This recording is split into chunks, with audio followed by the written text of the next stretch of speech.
السلام عليكم ورحمة الله وبركاته. ازيكم حبايبي؟ عاملين ايه؟ يا رب تكونوا بخير. اللهم صل وسلم وبارك على سيدنا محمد وعلى آله وصحبه أجمعين. مساء الخير، مساء السعادة، مساء الهنا، مساء كل حاجة حلوة على عيونكم. مساءكم هنا اللي هي أنا.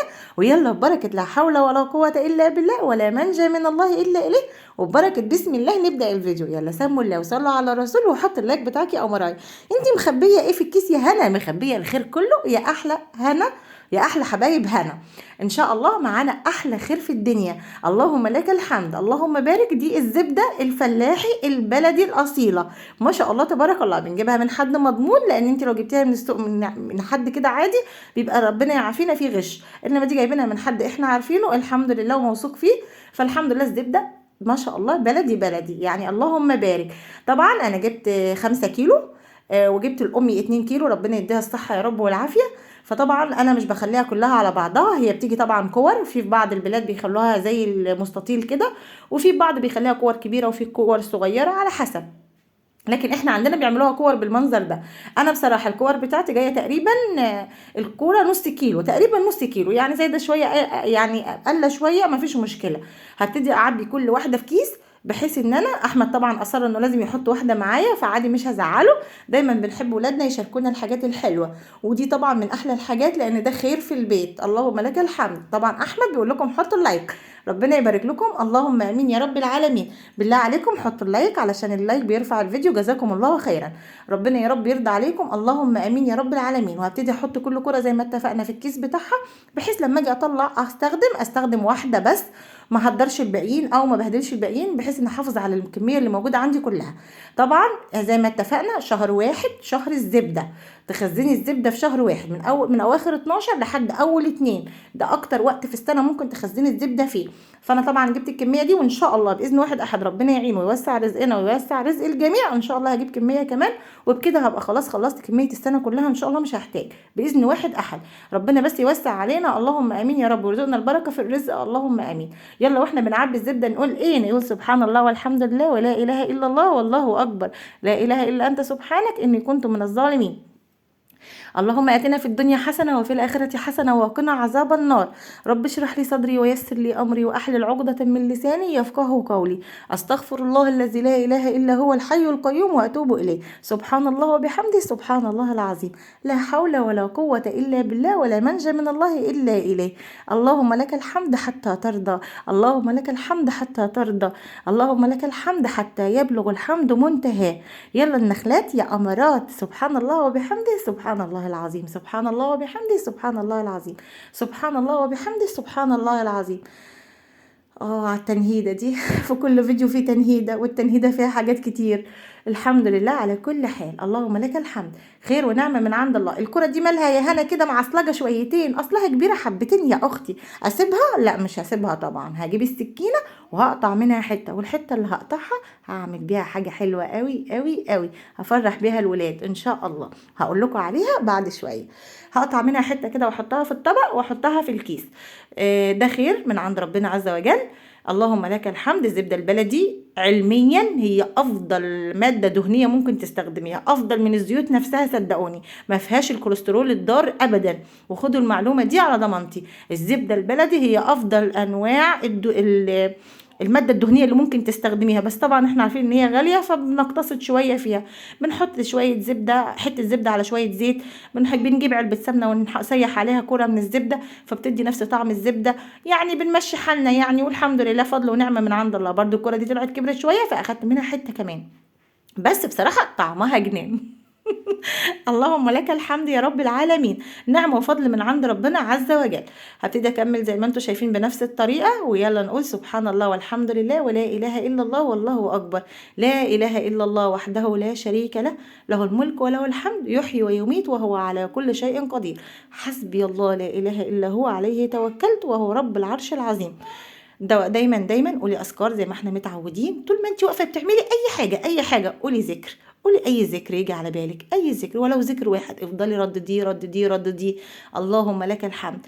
يلا يا جماعه، مساءكم مساء ورد جميل زي الالوان الورد اللي قدامكم المبهجه دي. ربنا يخليكم ليا، دمتم نعمه في حياتي. اللايك زي ما اتفقنا يا حبايب قلبي، واللي دايما موجوده معايا واللي اول مره موجوده معايا ولسه ما اشتركوش، يا ريت تشتركوا في القناه، علشان لما تشتركوا في القناه باذن الله اي فيديو جديد هيجيلك بيه اشعار يا ست الكل ان شاء الله. يلا كده انا خلصت تقريبا كل الكميات. الكره الكبيره الاخيره دي بصراحه انا حطيتها في كيس مختلف علشان ما حبيتش ان انا اقطع منهم بقى، عايزاهم ببركتهم كده يعني.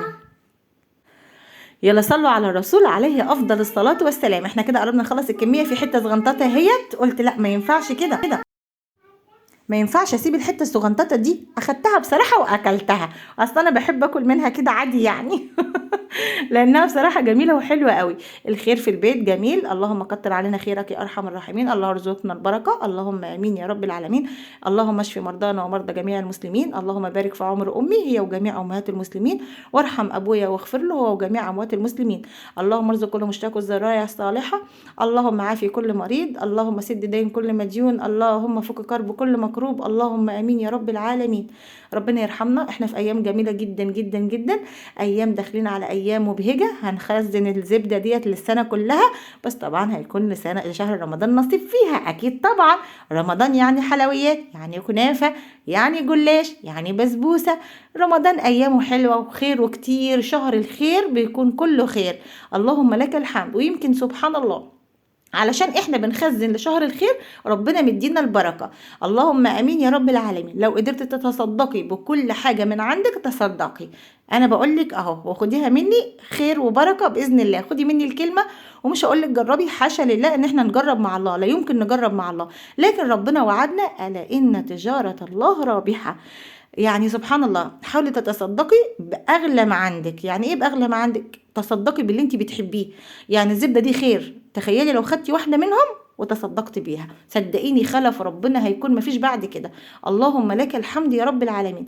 بكده دول ما شاء الله اللهم بارك ال5 كيلو كلهم ان شاء الله عبيتهم كلهم زي ما انتم شايفين كده، فضل ونعمه من عند الله عز وجل. اللهم لك الحمد. كل ما استخدم واحده اطلع واحده بوحديتها. خليكي منظمه جدا حتى في تفريزاتك، خليكي منظمه، خلي الفريزر بتاعك منظم. اللهم لك الحمد. الواحد عنده الفريزر الادراج فالحمد لله منظم كتير قوي معايا، فانا هخلي درج مخصوص للزبده ان شاء الله يعني. ودول ايه يا هنا؟ دول ما شاء الله اللهم بارك اللهم بارك ال2 كيلو بتاع ماما، ربنا يديها الصحه. بس هي ال2 كيلو بتوعها جم كل كوره كيلو، شوفوا الله اكبر، الحجم بتاعها اكبر من التانيين، هي نصيبها كده الحمد لله. ربنا يا رب يجعل نصيبها دايما اكبر حاجه، ربنا يا رب يبارك لي في عمرها، اللهم امين يا رب العالمين. فبكده ما شاء الله تبارك الله انا هحط دولت وهحطهم في الفريزر عندي، لان مش هوديهم لماما دلوقتي بصراحه، هوديهم لها بعد شويه على شهر الخير كده ان شاء الله علشان تفرح بيهم باذن الله. فما شاء الله تبارك الله هنجيب دلوقتي الدرج بتاع الفريزر معانا، وهنشوف احنا هنعمل ايه وهننظمها ازاي. ربنا يخليكم ليا، اللهم امين. معلش انا اسفه على صوتي لو انا بنهج او صوتي مجهد، لان بصراحه انا بسجل بعد يوم الحمد لله اللهم لك الحمد بكون رحت شغلي الصبح، وجيت من شغلي عملت غدا للولاد، وبعد كده رتبت بيتي، وبعد كده بدات اشوف هصور ايه ولا اللي صورته همنتجه ازاي. فالحمد لله لما بسجل بكون يعني ايه الحمد لله. طبعا دايما بحط كيس، ما عندكيش مفارش حطي كيس عادي جدا، مش قلنا ان احنا هنظبط دنيتنا باللي موجود عندنا.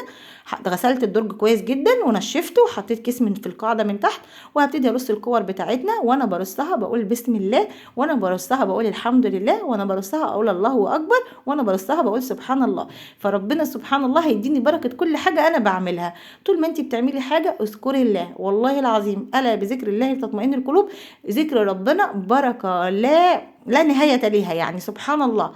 ربنا يرزقنا جميعا البركه اللهم امين. كده انا هحطهم كلهم كده زي ما انتم شايفين في الدرج، وما شاء الله اللهم بارك الدرج ممكن يقبل اكتر من كده الحمد لله على كل حال. دول كده الكميه بتاعتي زي ما انتم شايفين، وهحط الكميه بتاعت ماما برضو على جنب كده لوحدهم علشان ابقى عارفاهم يعني، علشان دول احلى من الزبده اللي جنبهم بكتير. دول احلى زبده، زبده ماما دي هي اللي هتنور الفريزر